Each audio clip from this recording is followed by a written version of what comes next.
So the projection suggests Bitcoin and ETH to reach astronomical highs by the end of the decade. Bank's global head of digital assets. That's who it's coming from. Outlined a base case in which Bitcoin hits 500 and Ethereum hits 40,000. Key points. Okay, so Ethereum may deliver roughly 20x gains, outperforming Bitcoin's 7.5x gains. There's your numbers right there. So for Bitcoin to go where it's at right now to 500,000, that's a 7.5x. Well, logic would say a 20x is if you put $1,000 into an asset, in this case, Ethereum, a 20x is going to yield you a much better yield and return on that, obviously, right?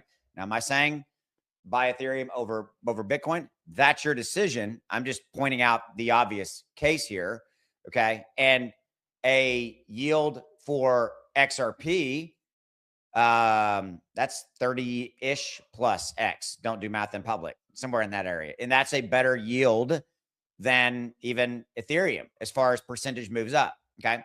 So institutional adoption, I talked about that. We have institutional adoption on the institutional side, the institutions themselves buying and holding. But obviously, I also will throw into that institutional adoption for the major financial organizations out there, the Schwabs, the Fidelities, et cetera, of the world, and the Merrill Lynches of the world, to start selling that to their customer. On another note, I believe it was Merrill Lynch that came out just recently and talked about a 7% allocation, meaning going to their customers and saying, hey, 7% of your wealth should be in crypto, should be in Bitcoin ETFs, Ethereum ETFs, so forth and so on.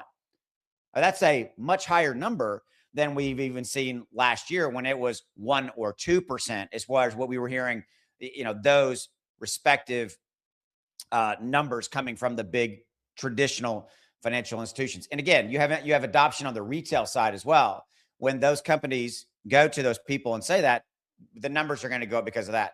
We also have rising network activity, but we really have playing out the adoption of crypto in general, becoming more mainstream, tokenization, real world assets, all of that. Everything's on the blockchain. We all have heard, probably, if you haven't, this is something that's going to happen.